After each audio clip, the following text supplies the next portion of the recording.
बीच में सुना होगा कि एक होता है कुंभ, एक होता है महाकुंभ। एक महाकुंभ, जैसे ये दिल्ली के इतिहास का सबसे बड़ा महाकुंभ है शिव महापुराण की कथा।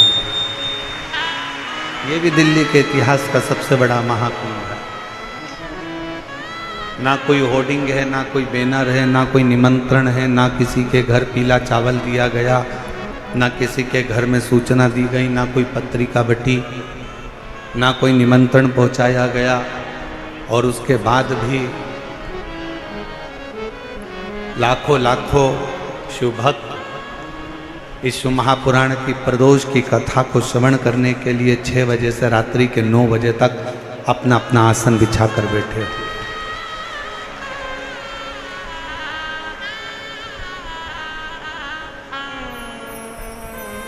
5 देव हैं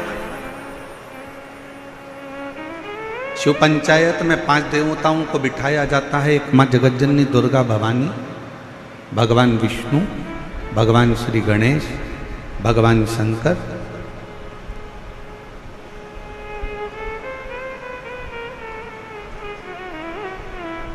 और सूर्य नारायण भगवान। इन 5 देवों के सामने कितना सुंदर कहा है, अगर कोई प्रदोष के दिन, प्रदोष काल में 2 स्थानों पर दीप जला देता है तो वो दीप केवल 2 स्थान का नहीं रहता। 5 देव शिव पंचायत उनके दीप का भी निर्णय करते। एक दीप है भगवान शंकर के मंदिर में और दूसरा दीप है अपने घर के दरवाजे पर सीधे हाथ की ओर जलाना। ये प्रदोष के दिन इन दीपों का भी निर्णय कोई दूसरा नहीं करता। इन दीपों का भी निर्णय अगर कोई करता है तो भगवान शंकर की जो पंचायत है शिव पंचायत, भगवान शिव की जो शिव पंचायत है वो निर्णय करती है, वो निर्णय देती।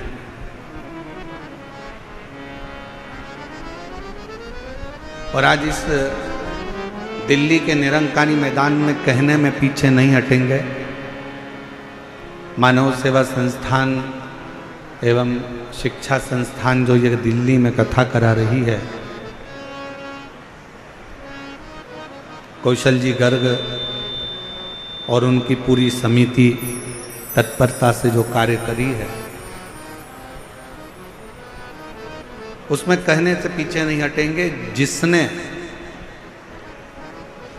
प्रदोष काल के समय पर भगवान शंकर का पूजन किया है, जिसने प्रदोष काल के समय पर शंकर का स्मरण किया है, जिसने प्रदोष काल के समय पर भगवान शिव के मंदिर में दीप प्रज्वलित करा है, जिसने प्रदोष काल के समय पर भगवान शंकर के मूल मंत्र नमः शिवाय, ओम नमः शिवाय या श्री शिवाय नमस्तुभ्यम का जाप किया है, या प्रदोष काल के समय पर शिव की कथा का रसपान किया है, उसकी जिंदगी में मेरा भोले बाबा शिव पंचायत क्या क्या देगी, ये तो दिल्ली वाले बाद में मालूम करेंगे कि उनको क्या मिला।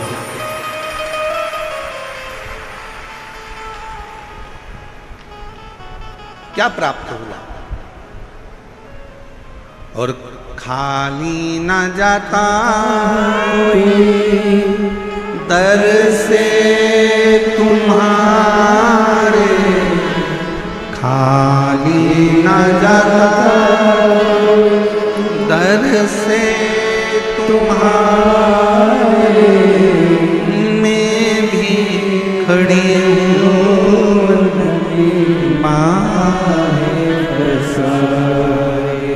अपने हृदय लगानो, गिरा जा रहा उठानो, भोले अपने दर से अब तो न टारो, गिरी जा रहे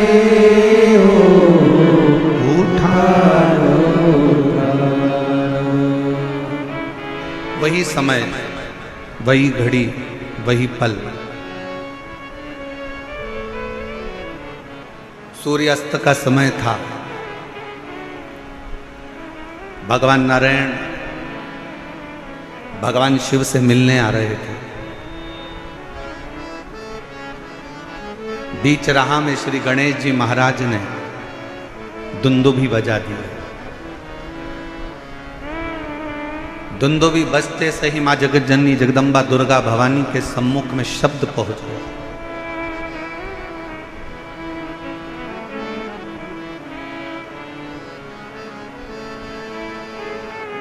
कि सूर्यास्त का समय है, सूर्य विराम लेने जा रहा है और उस समय पर मिलन हो रहा है भगवान नारायण और भगवान शिव का।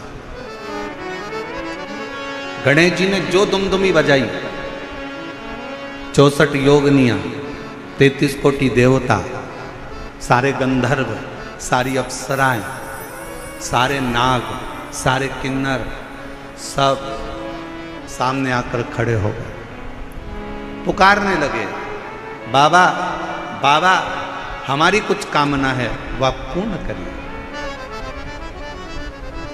स्वयं नारायण देव कहते हैं कि इस समय पर तो सूर्य अस्त का समय है, मैं आपकी कामना को कैसे पूर्ण करूं। तब भगवान शिव से भगवान नारायण ने कहा, प्रभु आज आप इन देवों की कामनाओं को, इन गंधर्वों की कामनाओं को, इन अप्सराओं की कामनाओं को, इन नागों की कामनाओं को, इन सभी जीवों की कामनाओं को आज आप पूर्ण कर दीजिए। और वो प्रथम दिन था, प्रदोष का दिन, जिस दिन मेरे शंकर भगवान को महाशब्द से पुकार कर देवताओं ने संबोधित कर कर अपनी कामनाओं को।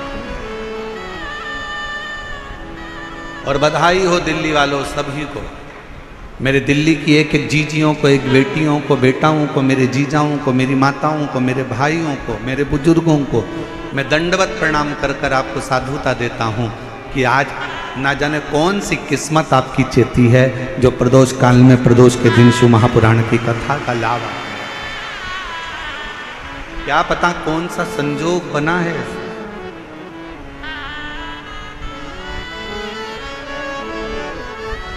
और दिल से बाबा से कहो, जो दुमदुमी बजी सब की सब देवता आ गए, सारे के सारे। शिव पंचायत निर्णय देने के लिए होती है, शिव पंचायत निर्णय के निर्णय देती। महाराज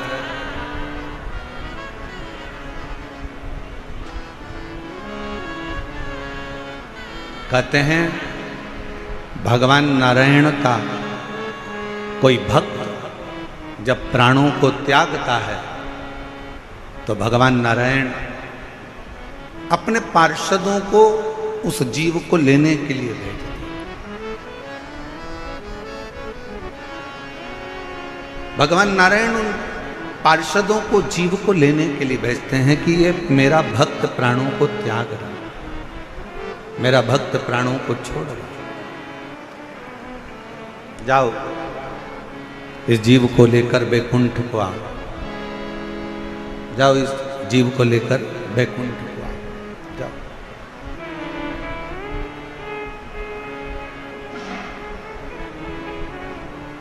ब्रह्मदेव का यदि कोई उपासना करने वाला, दत्त देव की कोई उपासना करने वाला यदि प्राणों को त्यागता है तो ब्रह्मा जी और दत्त देव अपने पार्षद को भेजते।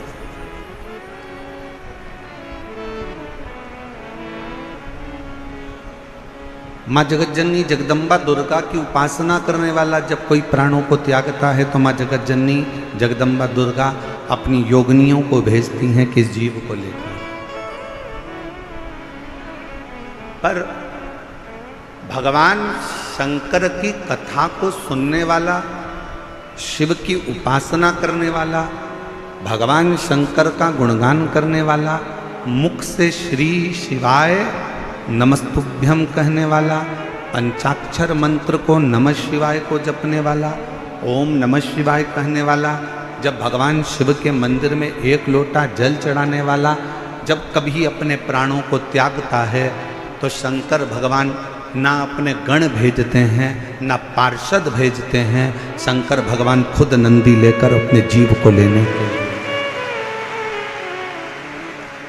अब कोई कहे महाराज इसका कोई प्रमाण है आपके पास? आप कहते हो कि शंकर भगवान अपने जीव को लेने के लिए जाते हैं, तो इसका कोई प्रमाण है आपके पास में? तो बहुत ध्यान से सुनना, इसका प्रमाण कहीं दूर जाने की जरूरत नहीं है।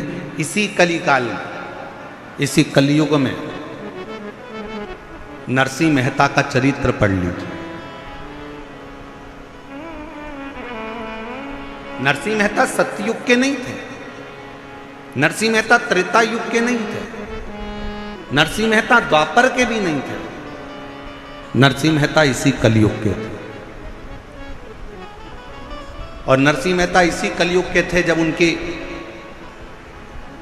भाभी ने उनको धक्का देकर निकाल दिया, बहुत सारी बातें कहकर, गालियां देकर, अपशब्द कहकर, ताने देकर जब निकाला गया, बहुत बहुत अपशब्द कहकर निकाला गया, तब नरसिंह जी की आंख में जल थी। सम्मान परिवार वाले देते हैं, सम्मान रिश्तेदार देते हैं, सम्मान समाज देती है, सम्मान कुटुंब के लोग देते हैं, सम्मान परिवार देगा, समाज देगी, दुनिया के लोग आपको सम्मान देंगे। दुनिया के भगवान क्या देता है? भगवान क्या देता है? सबसे पहला अगर कोई दान अगर भगवान करते हैं अपने भक्त को, जो भगवान का प्रिय भक्त होता है, तो भगवान सबसे पहले उसको सम्मान नहीं देते, सबसे पहले भगवान उसको अपमान देते हैं। इतना अपमान कराते हैं, इतना अपमान कराते हैं जिससे वो अंदर से टूटे, भीतर से ये जान ले कि संसार में कोई तेरा नहीं, कोई। और देख लिया संसार हमने, सब मतलब हमने, झूठे नाते झूठे रिश्ते, झूठे नाते झूठे रिश्ते, अरे झूठा है संसार हमने देख लिया, सब मतलब के यार हमने देख लिया। दुनिया के लोग आपका सम्मान करेंगे, रिश्तेदार आपका सम्मान करेंगे, नातेदार आपका सम्मान करेंगे, कुटुंब वाले आपका सम्मान करेंगे, समाज वाले आपका सम्मान करेंगे, पर जिस दिन आपकी जिंदगी में आपको अपमान मिले, जिस दिन आपको जिंदगी में कोई अपशब्द कहे, अपमान करे, उस दिन समझ लेना कि मेरे शंकर भगवान की अब तुम पर कृपा होना प्रारंभ हो गई।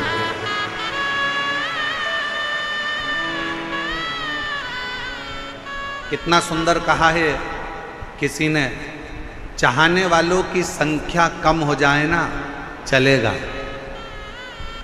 चाहने वालों की संख्या कम हो जाए, तुम्हें प्यार करने वालों की संख्या कम हो जाए चलेगा, पर तुमसे नफरत करने वालों की संख्या बढ़ना चाहिए।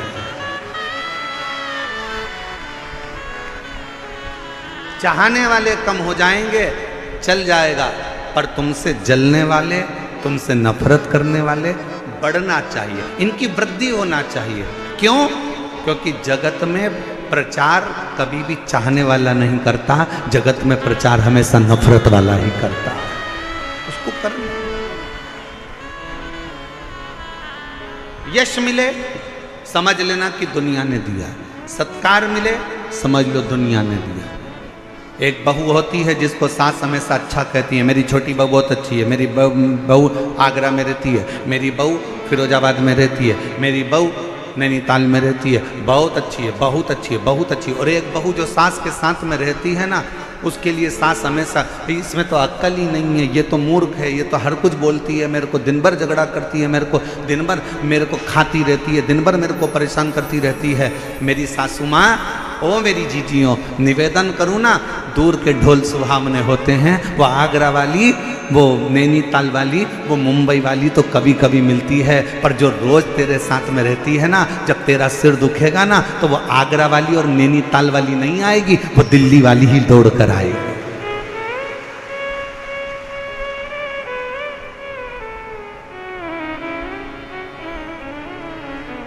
थोड़ा विचार करिए, थोड़ा चिंतन करिए।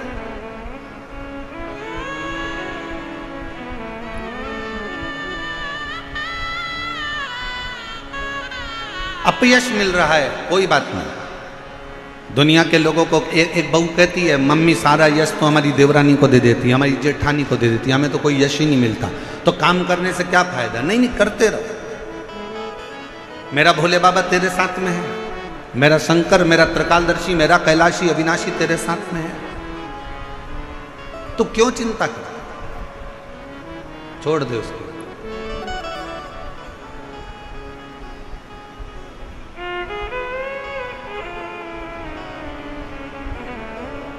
हमारी सास ने पूरी प्रॉपर्टी, हमारी सास ने पूरा गोल्ड, हमारी सास ने पूरा जेवर हमारी जेठानी को दे दिया गुरुजी, हमारी देवरानी को दे दिया गुरुजी, हमारी ननन को दे दिया गुरुजी, और हमको कुछ नहीं दिया। मत देंगे, फिर भी सास की सेवा करना, फिर भी ससुर की सेवा करना, बीमार हो जाए तो हॉस्पिटल लेकर जाना, उनके चरणों को दबाना, उनको प्रणाम करना। वो भले पूरा जेवर, पूरी प्रॉपर्टी तुम्हारी देवरानी जेठानी को दे दें, मना नहीं है, पर उसका सत्कार तुम करना मत भूलना। क्यों? सास की दी हुई प्रॉपर्टी हो सकता है एक दिन जेठानी का लड़का पूरा की पूरा वायदे में लगाया है, शेयर मार्केट में लगाया है, और पूरी प्रॉपर्टी पूरी गोल कर आए, पर सास ने जो आशीर्वाद दिया है वो तुम्हारा न डब्बे में जाएगा न वायदे में जाएगा। सास का आशीर्वाद तुम्हारे को उन्नति की ओर लेकर जाएगा, ससुर का आशीर्वाद तुम्हें तरक्की की ओर लेकर जाएगा। कोई कहे हमारी सास दिन भर गाली देती है, उसको देने दो, उसको देने दो।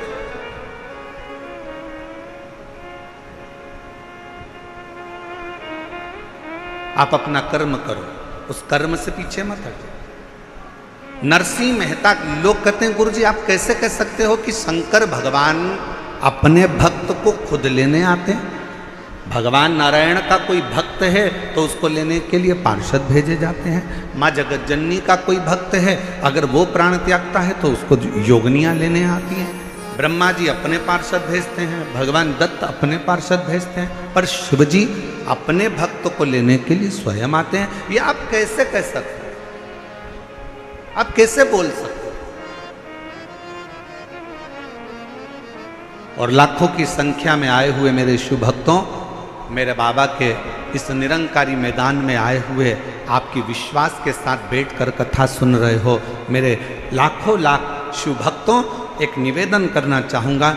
मेरे शंकर भगवान अपने भक्त को लेने आते हैं, इसका प्रमाण आप सतयुग में जाकर मत देखिए, आप त्रेता में जाकर मत देखिए, आप द्वापर में जाकर मत देखिए। भगवान शंकर अपने भक्त को लेने आते हैं, इसका प्रमाण कलयुग में देखिए। नरसिंह मेहता की भाभी ने नरसिंह मेहता को धक्के मारकर बाहर निकाल दिया।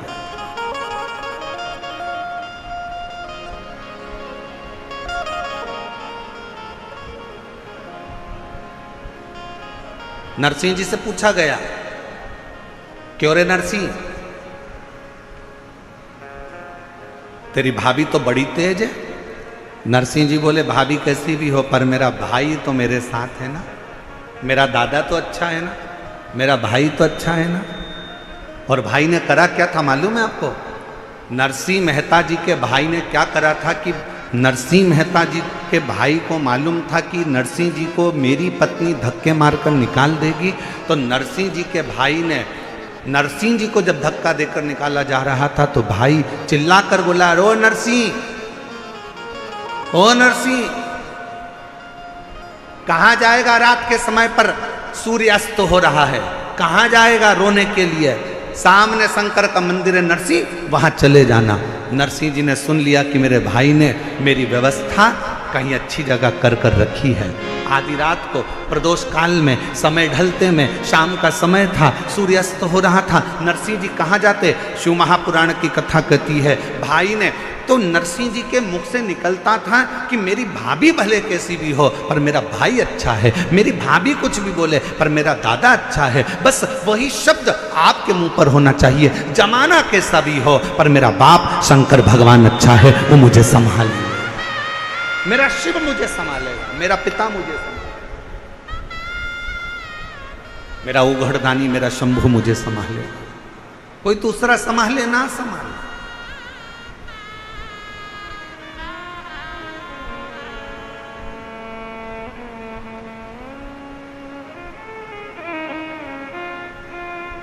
और महाराज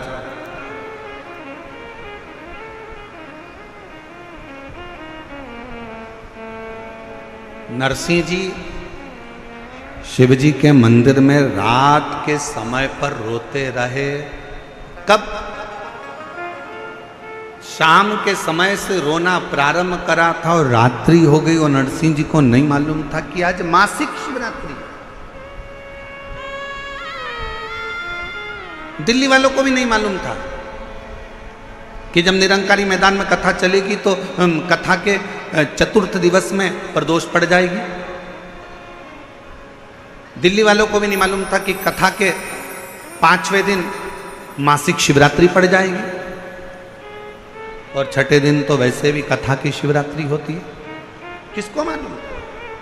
आप तो तैयारी कर कर बैठे थे कि हमारे दिल्ली में कथा हो रही है, हमें कथा सुनने जाना है, हमें कथा सुनने जाना है। मेरे पास में ही हो रही है, गुराड़ी में ही हो रही है, बड़े निरंकारी मैदान में हो रही है, वहाँ तक तो मेट्रो भी जाती है, वहाँ तक तो गाड़ियाँ भी जाती हैं और बड़े प्रेम से जाएंगे। सब तैयारी कर कर बैठे। तुम्हें नहीं मालूम कि प्रदोष के दिन, और तुम्हें ये भी नहीं मालूम था कि बाबा कब तुम्हारे ऊपर कृपा कर देगा कि वो तो दिन में कथा थी, वो प्रदोष काल में प्रदोष के दिन श्रवण करा देगा। ये भी तुमको नहीं मालूम,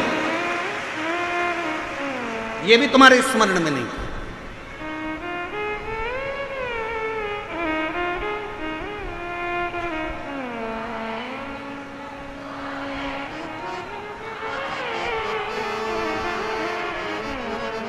ये भी आपके और हमारे स्मरण में नहीं, हमारी चित्तवृत्ति में नहीं।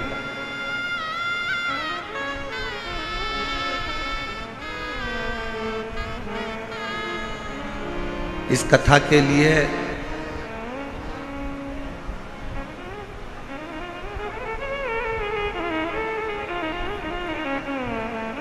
आप लोग कथा सुने होंगे तो हमने एक बार हमारे सीहोर से भी इस कथा का वर्णन किया था कि एक बार का मन है कि प्रदोष काल में प्रदोष के दिन शिव महापुराण की कथा प्रदोष के नाम से ही हो।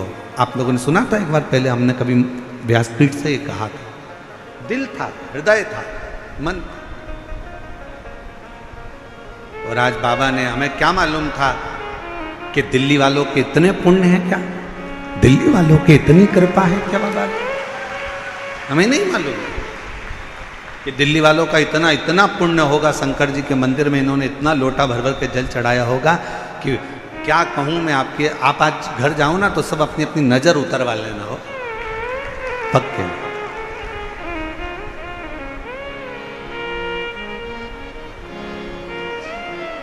और मैंने तेरे ही भरोसे बाबा, तेरे ही भरोसे हवा बिच उड़ती जावांगी बाबा, डोर तो छठी नाम कटी जावांगी। भोले मैं तेरी वतन, शंभू मैं तेरी वतन, हवा बिच उड़ती जावांगी बाबा, डोर तो छड़ीना कटी जावांगी। भोले मैं तेरी वतन। नरसिंह जी रो रहे हैं, शिव के मंदिर में रो रहे हैं। शंकर भगवान प्रकट हो गए, नरसिंह जी को नंदी पर बिठाए और गौ लोग धाम लेकर चले गए। दुनिया के पहले संत थे नरसिंह मेहता, जो मरने के बाद गोलोक धाम नहीं, शरीर से जीते जी शंकर की कृपा से नंदी पर बैठकर गोलोक धाम तक गए थे। ये शिव तत्व है।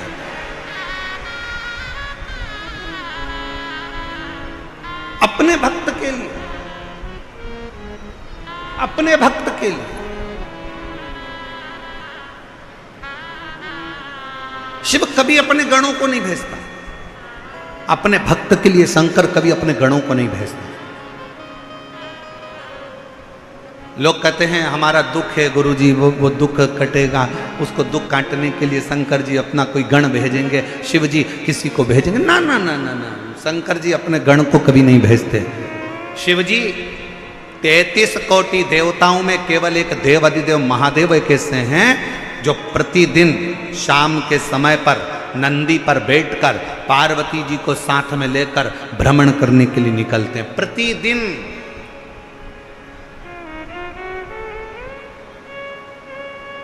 बाकी के किसी 33 कोटि देवताओं में कोई देवता ऐसा नहीं है जो रोज शाम के समय भ्रमण के लिए निकलता।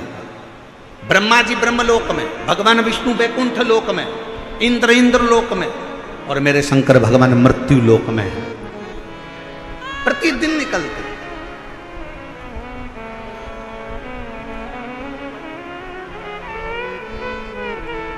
अच्छा बोलो रे, दिल्ली की जीजियां और जीजाओं सब अच्छे से बोलना। एक बात बताओ, तुम्हारे घर के सामने से रोज प्रतिदिन अगर मंत्री जी निकलते हैं, प्रतिदिन तुम्हारे घर के सामने से कोई तुम्हारा पहचान वाला मिनिस्टर निकलता है, तो तुम उसको गाड़ी से थोड़ा सा हाथ देकर रोक कर बोल सकते हो कि नहीं बोल सकते? तुम्हारी पहचान है, रोज मिलता है, रोज जाता है, रोज आता है।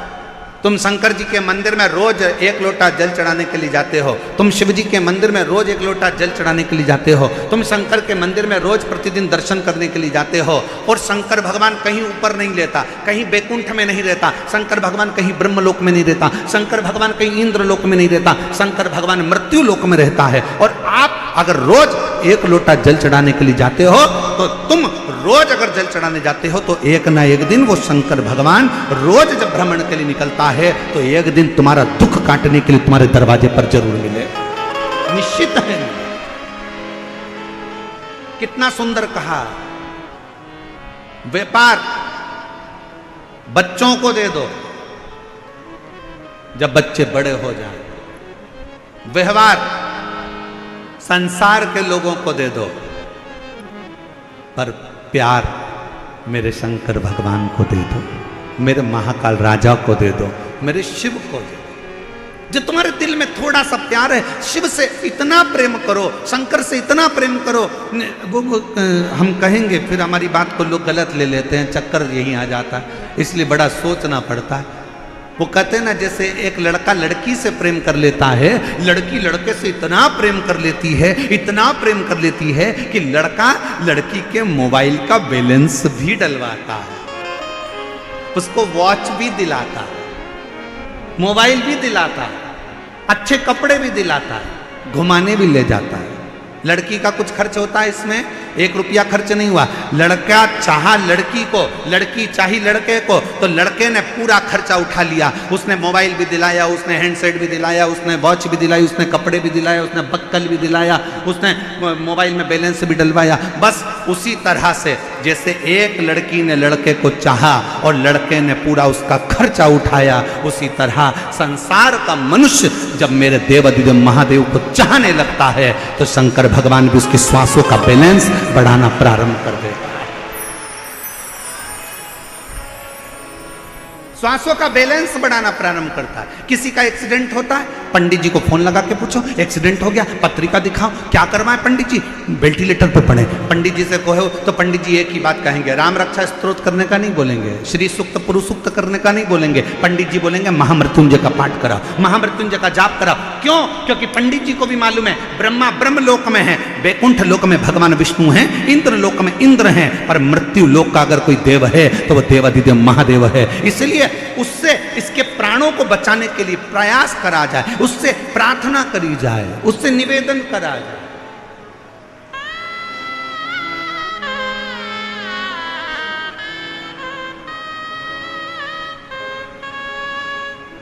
फिर वो महामृत्युंजय मंत्र का स्मरण करा जाता है, महामृत्युंजय मंत्र का फिर जाप किया जाता है, महामृत्युंजय मंत्र को जपा।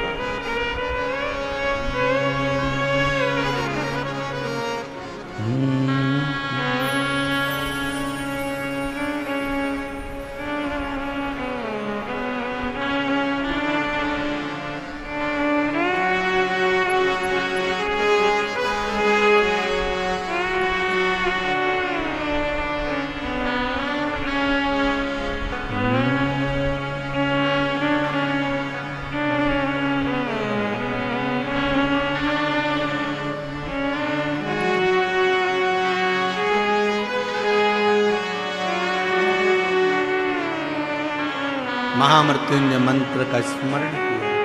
किसके लिए? इसके ये पड़ा हुआ है, हॉस्पिटल में गिरा हुआ है, इसको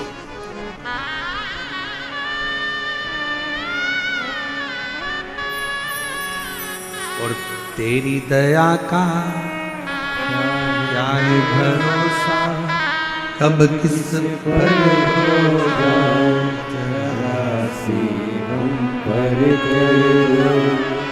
एक पत्र अच्छा है, एक पत्र अच्छा है। जिस पर भी हो गई तेरी करुणा कृपा वो भव पार हुआ, भव पार हुआ। पापी हो चाहे जितना उसका भी बाबा उद्धार हुआ, उद्धार हुआ। गणिक जाम गण के जैसे मन को तुम्हारे भाई जरा सी हम पर करो, ओ जरा मेरा नाम कविता चौहान, श्री सुभाष चौहान। पत्र को एलईडी पर आप लोग पढ़ सकते हैं, आस्था चैनल पर पढ़ सकते हैं। कविता चौहान, श्री सुभाष चौहान, गांव सुंदर रोज रेवाड़ी की रहने वाली हूँ। मेरा मोबाइल नंबर ये है। गुरुजी, भोले बाबा पर एक लोटा जल चढ़ाने का क्या कृपा होती है, ये कोई हमसे पूछे। मेरा बाबा कहाँ कृपा कर देता है, इसका हम अनुमान भी नहीं लगा सकते। गुरुजी, हम आपकी कथा शिव महापुराण को 2022 से जुड़े हैं।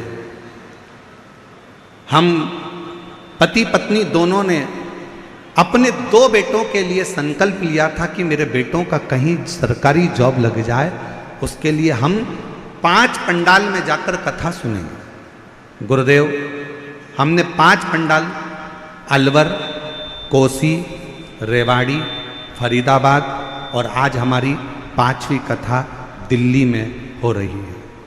आज हमारी 5वीं कथा है दिल्ली में। हमने अलवर की कथा सुनी, कोसी की कथा सुनी, रेवाड़ी की कथा सुनी, फरीदाबाद की कथा सुनी और आज हम 5वीं कथा दिल्ली की सुन रहे हैं। इन 5 कथाओं को सुनने पर मेरे बाबा ने क्या दिया? गुरुदेव, मेरे 2 बेटों के लिए मैंने मांगा था और बाबा ने ऐसी कृपा करी, मेरा एक बेटा 2024 में हरियाणा एजुकेशन विभाग में क्लर्क के पद पर नियुक्त हो गया। गुरुदेव, मेरा दूसरा बेटा छोटा वाला एएसओ के पद पर दिल्ली गृह मंत्रालय में सरकारी नियुक्ति पर नियुक्त हो गया। मेरे बाबा ने मुझे क्या नहीं दिया गुरुदेव? मेरा शिव शिव है, ओघड़ी ओघड़ी है और तेरी कृपा का क्या भरोसा, कब किस पर हो जाए जरा सी हम पर दो। एक आपकी मेहनत, एक आपका परिश्रम, एक आपका कर्म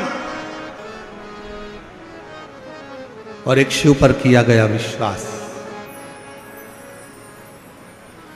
एक भगवान शंकर पर किया गया भरोसा, एक भगवान शिव पर किया गया दृढ़ विश्वास। एक पत्र और है, अगर कहीं बैठे हो तो याद रखें। एक पत्र और देखिए, बड़ा सुंदर।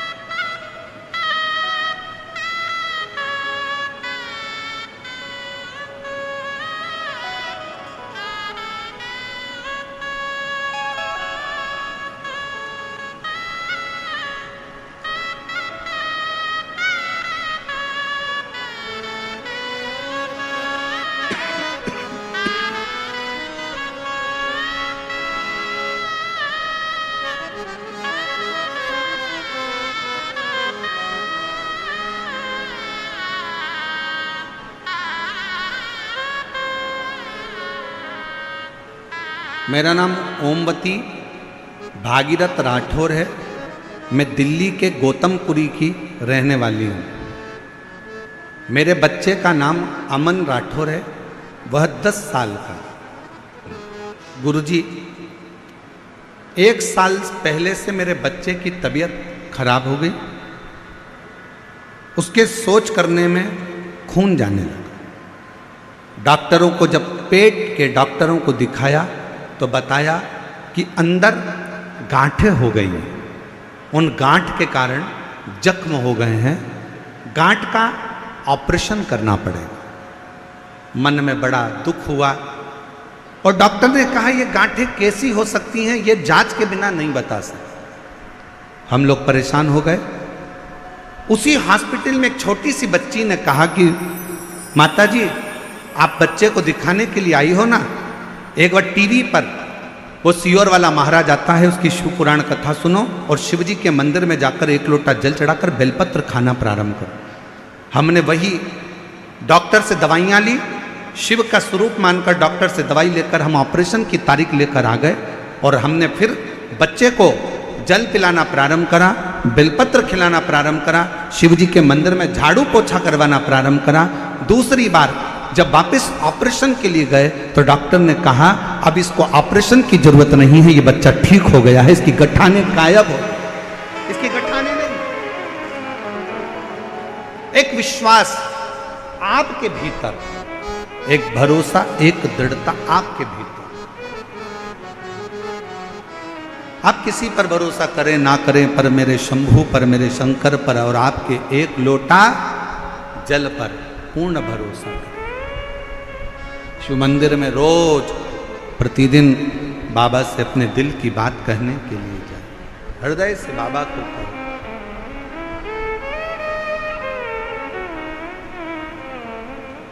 और शंभु शरण मांगो घड़ी दुख दया हरि दर्शन आपो शंभु शरण पड़ी मांगो घड़ी घड़ी दुख काटो दया हरि दर्शन करो उससे निवेदन। 1 लोटा जल सारी समस्या का हल। बोल बम का नारा है। प्रतिदिन शिवालय जाए।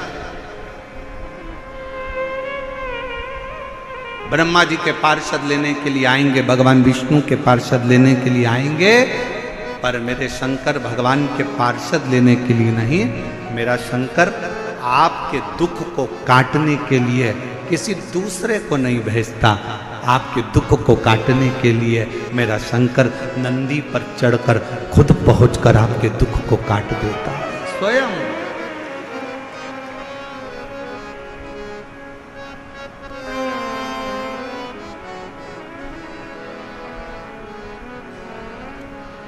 स्वयं दुख काट, किसी को भेजता नहीं है, किसी को नहीं।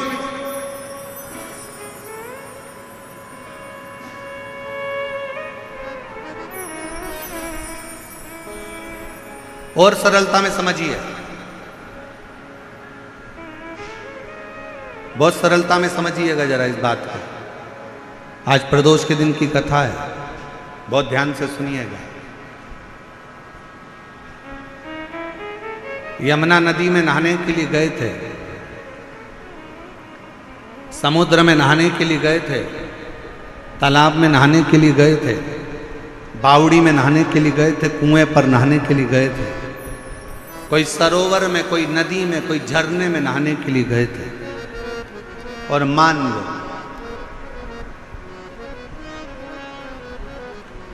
माता पिता, माँ अपने काम में लगी है, बाप अपने काम में लगा है, और इतनी देर में चाचा भी है, ताऊ भी है, फूफा भी है, मामा भी है, दोस्त भी है, रिश्तेदार भी है, और बच्चा। दौड़ते दौड़ते वो झरने में, वो नदी में, वो पानी में चला गया।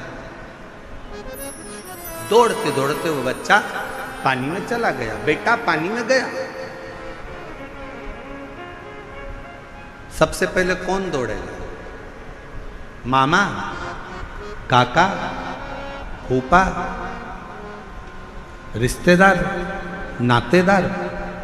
बच्चा पानी में डूब रहा है, उसको बचाने के लिए सबसे पहले अगर कोई दौड़ेगा ना, कोई रिश्तेदार दौड़ने में देरी कर सकते हैं, पर अगर बाप ने देख लिया तो सबसे पहले बाप दौड़ता है, कूद पड़ता है अपने बच्चे को बचाने के लिए, कूद पड़ता है। मेरी औलाद को बचाना है, उसको तैरना नहीं आता। पीछे से आवाज आई मामा जी की, तुझे तैरना आता है? नहीं आता, पर मेरे बच्चे को बचाना। वो भी कूद गए अपने बच्चे को बचाना।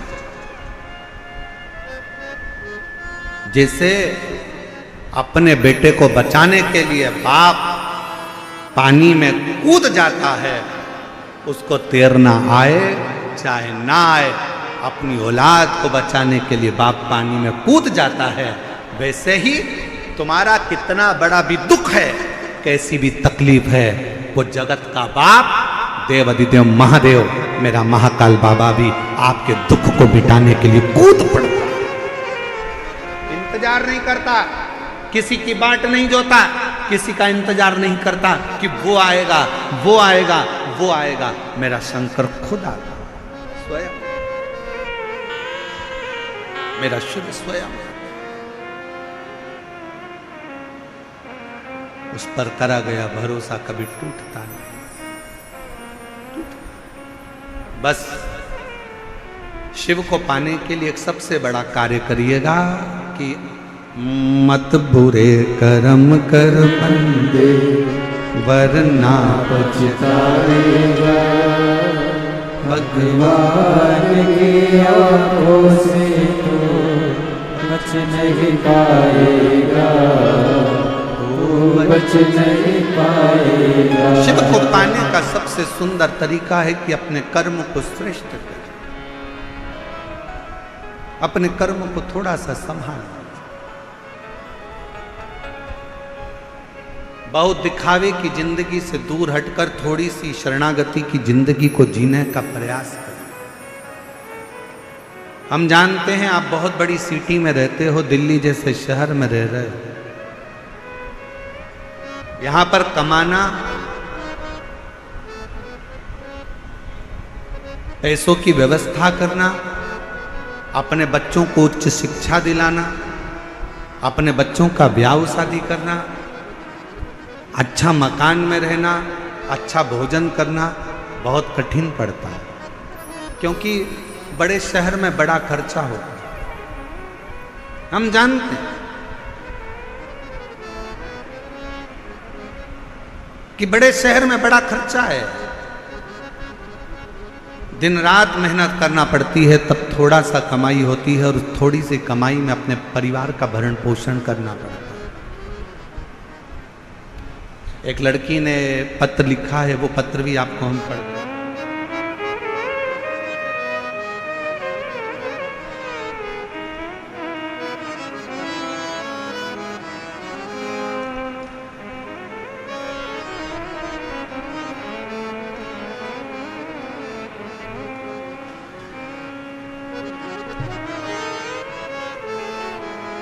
बाबा,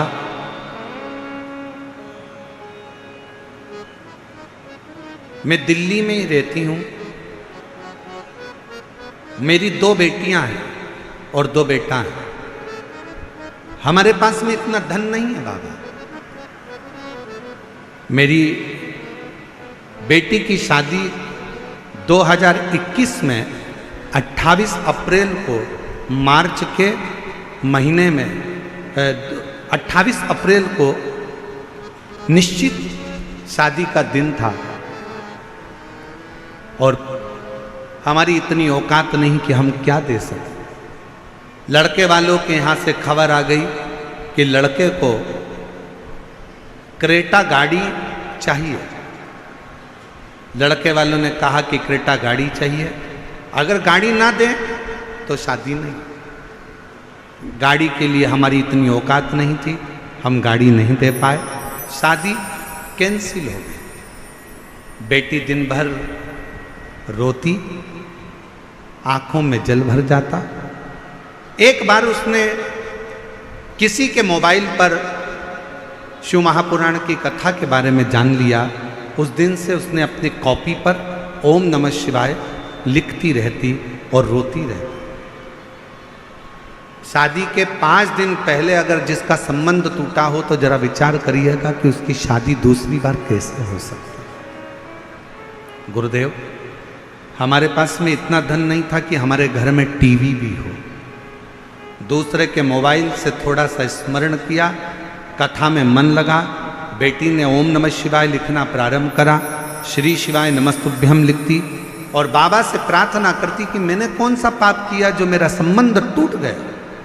और आज करते करते 1 साल निकला और पूरा 1 साल बाद मेरे शंकर जी ने उसकी सुनी और बाबा की कृपा से ऐसा लड़के का संबंध आया कि उसको ना गाड़ी चाहिए थी ना घोड़ा चाहिए था। हम जैसे गरीब पर कृपा कर कर मेरी बेटी के साथ ब्याह करने,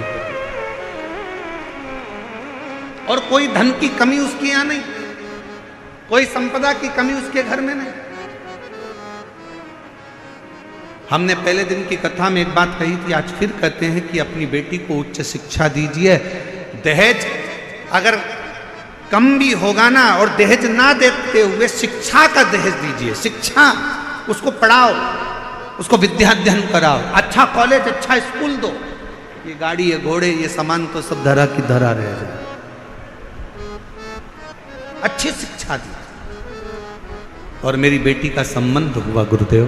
विश्वास, उस माँ का भी विश्वास था, उस बेटी का भी विश्वास था, जिसने दूसरे के मोबाइल पर जाकर कथा का रिस्पान ग्रहण किया,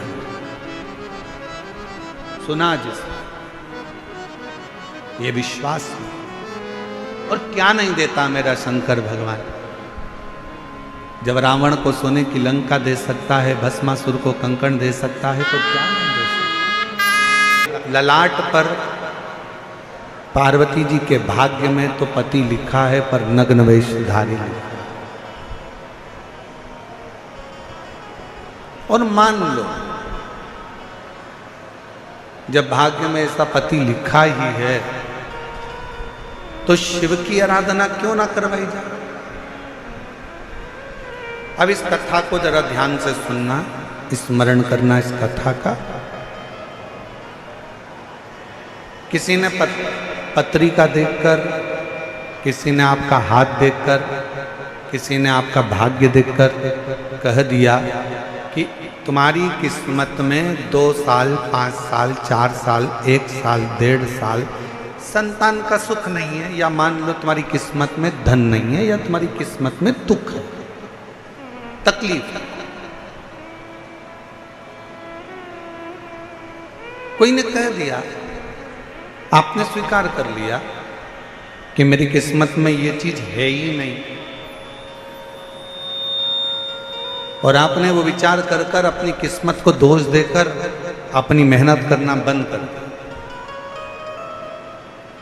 एक पत्र है, अच्छा है,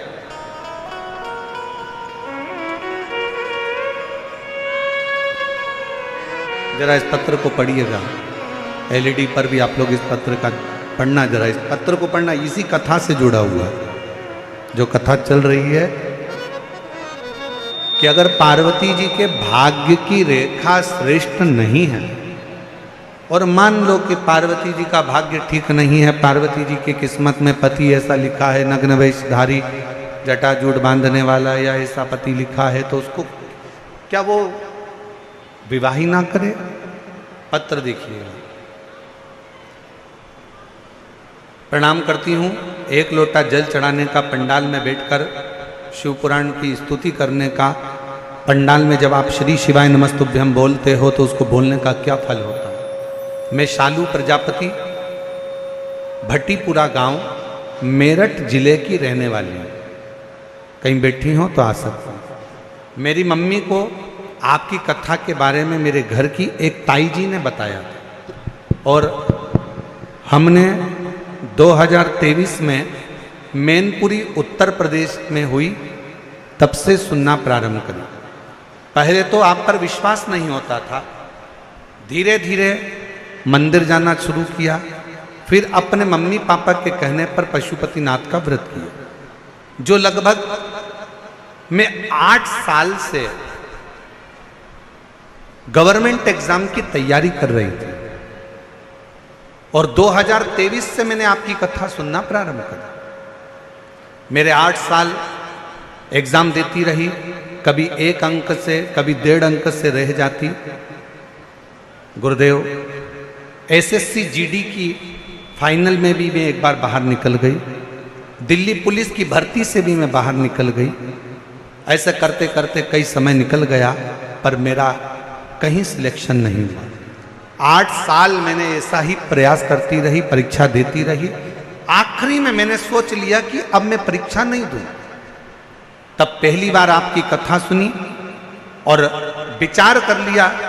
आप कहते हो कि कथा के पंडाल में बैठकर जो मांगा जाए वो मिलता है। बस इतना याद रखना कि अपनी मेहनत करना मत छोड़ना, अपना परिश्रम मत छोड़ना। पढ़ाई करो तो 4 गुनी करना, अध्ययन करो तो रात दिन करना, और अपने परिश्रम पर आगे बढ़ते जाना। मैंने अक्टूबर में हापुड़ में जाकर आपकी कथा को सुना और मन में विचार कर लिया कि अब कुछ भी हो जाए, मेरी पुलिस की भर्ती में मुझे सिलेक्शन होगा जरूर, चाहे कुछ भी हो।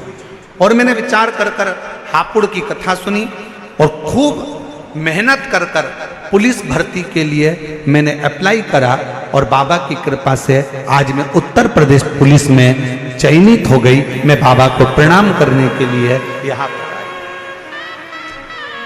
मैं बाबा को प्रणाम करने के लिए। और तेरी कृपा का भरोसा कब किस पर होगा, जरा सी हम पर कर दो। एक विश्वास, एक भरोसा। मान लो पार्वती जी के भाग्य में देव ऋषि नारद ने बता दिया कि इनके भाग्य में तो पति लिखा है, परंतु नग्न लिखा है, अड़भंगा लिखा है, नग्न वेशधारी लिखा है, भस्म रमाने वाला मिलेगा, जटाजूट बांधने वाला मिलेगा। मान लो किसी ने पत्रिका देखकर आपको कह दिया कि तुम्हारी किस्मत तो अभी बेकार चल रही है, कोई ने कह दिया सानी 7.5 चल रहा है, ढैया चल रहा है, राहु बेकार है, केतु बेकार है, ये बेकार है, वो बेकार है, और तुम उसी में पढ़कर तुमने सोच लिया अभी मैं व्यापार नहीं करूंगा, अभी मैं नौकरी के लिए अप्लाई नहीं करूंगा, अभी मैं ये काम नहीं करूंगा। क्यों? क्योंकि मेरा भाग्य अच्छा नहीं है। मैंने दिखाया, सबको अपना हाथ बताया, सबको अपना हाथ दिखाया, अपना ललाट दिखाया, पत्रिका दिखाई, मेरी किस्मत में अभी दुख ही दुख लिखा है। और अगर तुमने ये सोच लिया कि तुम्हारी किस्मत में दुख लिखा है, तो देव ऋषि नारद और पार्वती का संवाद याद रखना। पार्वती जी के लिए नारद जी ने कहा था इसके भाग्य में ऐसा पति लिखा है, तो नारद जी ने एक बात और कह दी, अगर सब कुछ तुम्हारी बेटी के भाग्य में अगर बेकार लिखा है, तो हिमालय राज अगर तुम्हारी बेटी शंकर जी की आराधना करना प्रारंभ करे तो बेकार रेखा भी पलट जाती है और अच्छा भाग्य प्रारंभ हो। आप अच्छा प्राप्त कर सकते हो, अच्छा मिल सकता है। आप करो, अपनी बेटी से कहो कि वो भगवान की विरल भक्ति को धारण करे, अपनी बेटी से कहो कि वो शिव की अविरल भक्ति धारण करे, अपनी बेटी से कहो कि वो भगवान शंकर की अविरल भक्ति को धारण करे, शिव की आराधना करे, शिव की उपासना करे, शंकर की अविरल भक्ति को वो धारण करे। और पार्वती जी ने की शिव भक्ति। क्या नहीं मिल सकता? बोल बम का नारा है, क्या नहीं दे सकता मेरा शंकर भगवान। एक पत्र और है, अच्छा है।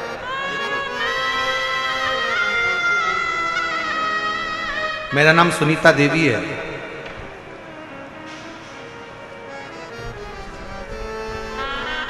मेरे पति का नाम उमेश साहू है।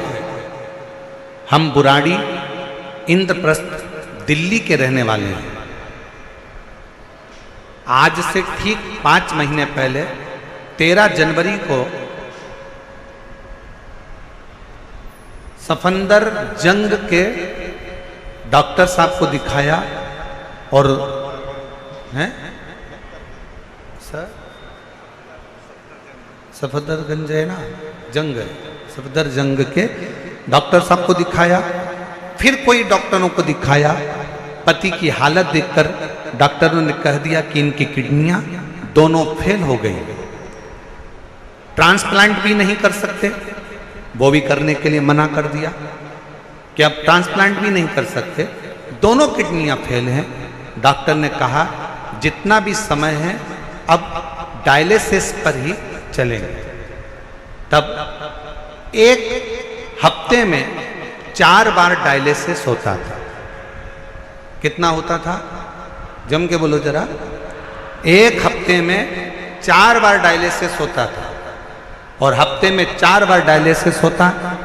जनवरी से डायलिसिस चालू हुआ और डायलिसिस चलते चलते फरवरी मार्च आया। किसी ने कहा कि अगर कुबरेश्वर धाम का एक रुद्राक्ष मिल जाए तो उसको तांबे के कलश में गलाकर शिवजी को जल चढ़ाकर वो पानी को पियो, शिवजी के मंदिर में झाड़ू पोछा करो, शिवजी के मंदिर में 1 लोटा जल चढ़ाओ, बेलपत्र का सेवन करो। तभी हम लोग सीहोर से रुद्राक्ष मंगवाए, तांबे के कलश में गलाते, शिवजी को जल चढ़ाते और बाबा का चढ़ा हुआ जल लाकर देते। डॉक्टरों ने जो दवाई दे रखी थी वो कराते। डायलिसिस के लिए उनको हर हफ्ते लेकर जाते, डायलिसिस कराकर फिर लेकर आते, फिर बाबा का जल पिला देते। ये करते करते पूरा मार्च का महीना निकल गया और बाबा की ऐसी कृपा हुई गुरुदेव, अप्रैल में हम जब डॉक्टर को दिखाने के लिए पहुंचे तो डॉक्टर ने कहा अब डायलिसिस हफ्ते में केवल 2 होंगे, फिर डायलिसिस हफ्ते में 1 होगा। फिर डॉक्टर ने कह दिया अब इनको डायलिसिस की जरूरत नहीं है, आज मेरा पति पूर्ण तरह से स्वस्थ है।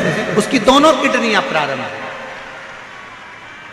उसकी दोनों किडनी चालू हो गई। मैं बाबा को यहाँ पर प्रणाम करने के लिए आई हूँ। मेरा नाम सुनीता देवी है, मेरे पति का नाम उमेश साहू है। हम बुराड़ी इंद्रप्रस्थ दिल्ली के रहने वाले हैं, हम यहीं के निवासी। शिव तत्व किसको कहे? यहाँ पर दुनिया का अगर कह दिया भाग्य में तुम्हारे, किस्मत में तुम्हारे दुख लिखा है और आपने ये विचार कर लिया कि मेरी किस्मत में तो दुख ही दुख है, दुख ही दुख है, और आपने ये विचार कर लिया कि मेरा भाग्य बेकार चल रहा है, मेरी किस्मत बेकार चल रही है, ये आपने अंदर से विचार कर लिया तो दुख तुम्हारा पीछा छोड़ने वाला नहीं। और तुमने अगर अंदाजा लगा लिया, तुमने अगर ये विचार कर लिया कि मेरे सिर पर भोलेनाथ फिकर क्या करना, मेरे सिर पर भोलेनाथ फिक्र फिर क्या करना, क्या करना फिर क्या करना फिर क्या करना, तेरे मिट जाएं कष्ट तमाम फिकर फिर क्या तेरे सिर पर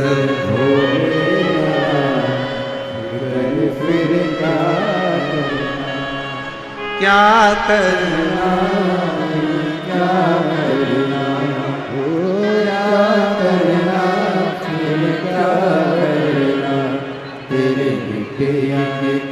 एक बार जोरदार ताली बजाओ बेटी के लिए। 8 साल से मेहनत कर रही थी, आखिरी में हार चुकी थी, फिर वापस मेहनत करी और दिन रात एक कर कर उत्तर प्रदेश पुलिस में ज्वाइनिंग हो गया। एक बार जोरदार ताली बजाओ, बहुत बहुत सारा। और मेरे सिर पर फिकर फिर क्या करना, मेरे सिर पर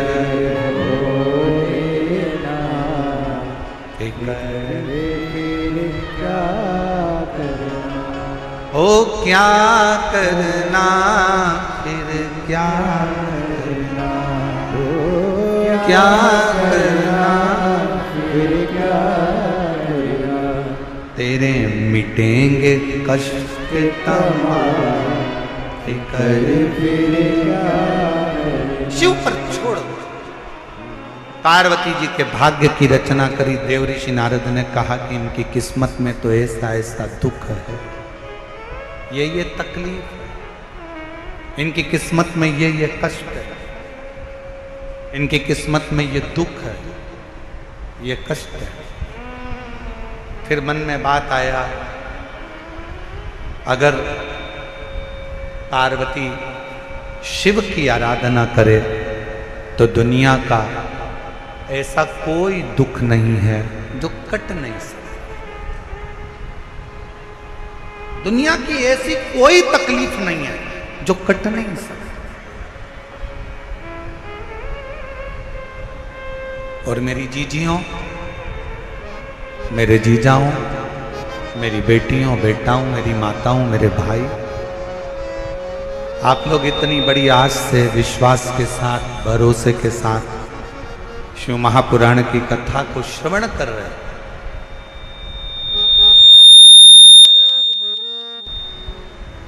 इतने भरोसे के साथ में अगर शिव महापुराण की कथा को सुन रहे हो तो मेरे बाबा आपको भी खाली तो नहीं भेजेंगे, आपकी झोलियां खुशियों से भरकर जरूर, ये निश्चित।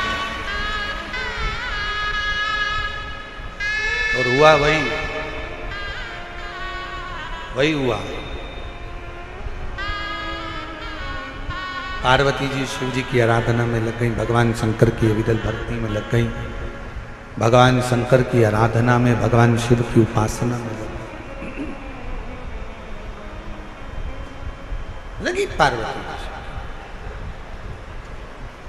जब कोई कह दे कि तुम्हारी जिंदगी में दुख ही दुख है, जब कोई कह दे तुम्हारे जीवन में कष्ट ही कष्ट है, तब एक काम चालू करो, शिव की आराधना।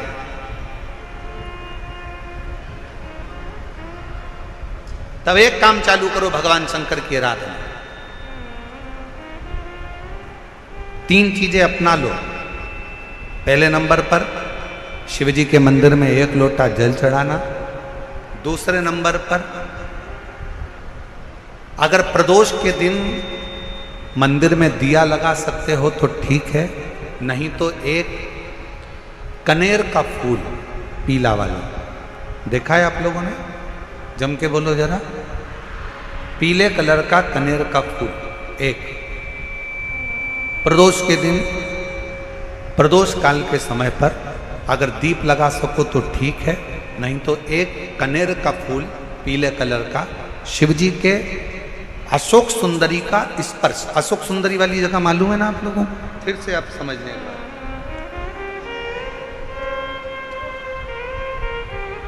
ये शिवलिंग, जलाधारी, ये चरण, राइट में गणेश जी, लेफ्ट में कार्तिकेय जी, मध्य भाग में जो एक मोटी सी लाइन होती है वो अशोक सुंदरी का स्थान होता है। जहां पर शिवलिंग रखा हुआ है ये पार्वती जी का हस्त कमल। शिवलिंग के ऊपर जो कलश में से एक एक बूंद पानी गिरता है, वो शंकर जी की 5 लड़कियां हैं, जया, विषहरा, शामली बारी, दौतली, देव। शिव जी के 6 नंबर की लड़की अशोक सुंदरी मध्य भाग में। जब एक कनेर का फूल प्रदोष के दिन, प्रदोष काल में अशोक सुंदरी वाली जगह पर स्पर्श कराकर शिव जी को समर्पित करना। 3 क्रम है, अगर बन सके तो करो। पहला 1 लोटा जल चढ़ाना। दूसरे नंबर पर अगर बहुत ज़्यादा तकलीफ की जिंदगी चल रही हो, बहुत कष्टमय जीवन चल रहा हो और सब ने कह दिया कि तुम्हारी किस्मत में तो धक्के ही लिखे हैं, केवल आप धक्के ही खाओगे, तो 1 कनेर का पुष्प प्रदोष के दिन, प्रदोष काल में अशोक सुंदरी का स्पर्श कराकर शिवलिंग पर चढ़ाओ। और बन सके प्रत्येक महीने शिवरात्रि आती है, जैसे कल शिवरात्रि है ऐसे हर महीने शिवरात्रि आती है। शिवरात्रि के दिन 1 अक्षत, मात्र 1 अक्षत, केवल 1 चावल का दाना, 1 दुर्वा के साथ शिव जी को समर्पित करना प्रारंभ करो। जिंदगी की कैसी भी तकलीफ होगी, मेरा शंकर भगवान उस तकलीफ को मिटाएगा। काटो।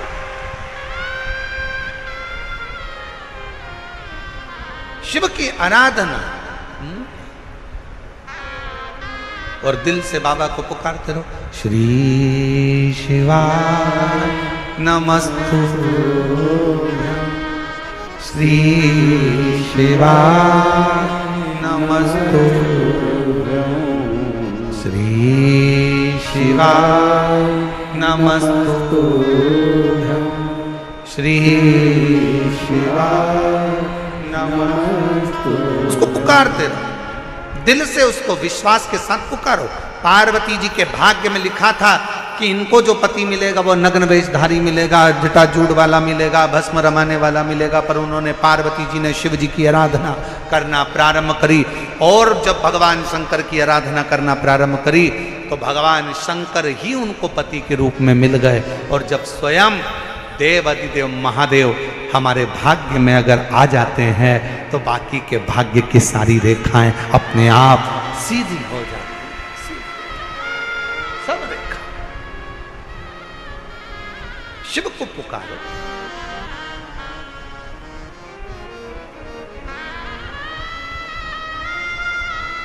भगवान शंकर को पुकारने का प्रयास करो। महाराज,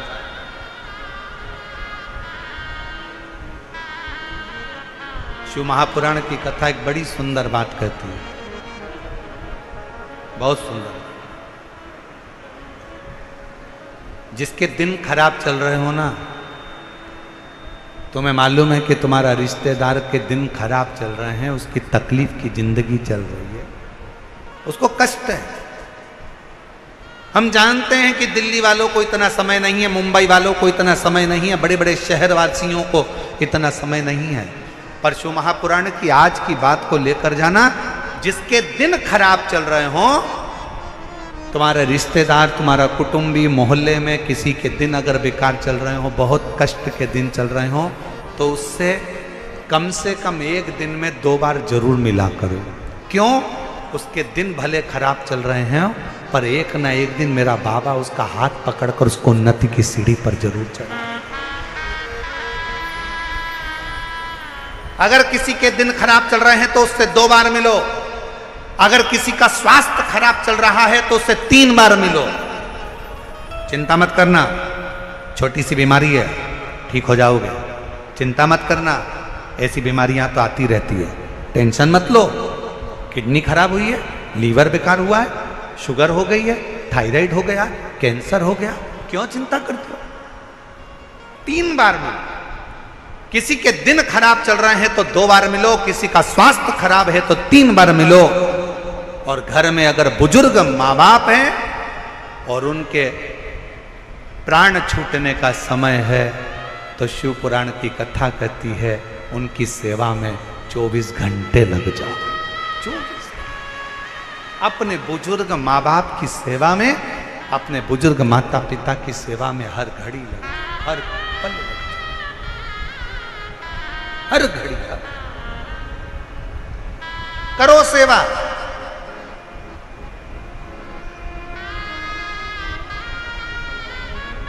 हे गुरुजी, हमारी टेम्परेरी नौकरी है, बहुत कष्ट में हम, क्या करें हम? कहीं मत जाओ, तुम्हारे नजदीक में जो शंकर का मंदिर है उस मंदिर में जाकर झाड़ू लगाना प्रारंभ कर दो। तुम्हारे शिव जी के मंदिर में कहीं पोछा लगाना प्रारंभ कर दो। तुम्हारे शंकर के मंदिर में थोड़ा सा चंदन घिसना प्रारंभ कर दो। नौकरी पर जाओ, ड्यूटी पर जाओ, बच्चों को संभालो, परिवार को संभालो, उसमें से थोड़ा सा समय शंकर जी को देना प्रारंभ करो। थोड़ा सा समय निकालना शिव जी के लिए, थोड़ा सा समय। ए गुरुजी, अभी मेरी तनख्वाह तो मात्र 8,000 रुपए मिलती है, प्राइवेट जॉब कर रहा हूं, परिवार बड़ा है, गुरुदेव दिल्ली जैसे शहर में रह रहा हूं, बहुत दुख का जीवन चल रहा है, क्या करूं? किसी को हाथ नहीं दिखाना, किसी को पत्रिका नहीं दिखाना, किसी को भाग्य नहीं दिखाना, अब जो कुछ दिखाना अपने शंकर को दिखाना, उसके मंदिर में सेवा करना प्रारंभ करो। और मेरे बाबा तेरी सबसे बढ़िया, सब बोलो, सब बोलो, मेरे बाबा तेरी सबसे बढ़िया सबसे तेरे दरबार की चाकरी, सबसे बढ़िया सबसे जब से तेरा। आपका 10 साल का बच्चा जिसके शरीर में से ब्लड निकलना प्रारंभ हो गया था, डॉक्टर ने उसके पेट में बहुत सारी गठाने हो गई थी और उसके ऑपरेशन के लिए कह दिया था, पर शिवजी पर भरोसा कर कर बेलपत्र और जल का सेवन कर कर आज बच्चे के दूसरी बार जब डॉक्टर से जांच कराई तो पेट की पूरी गठाने गल चुकी थी और बेटे के शरीर से रक्त निकलना बंद हो गया था।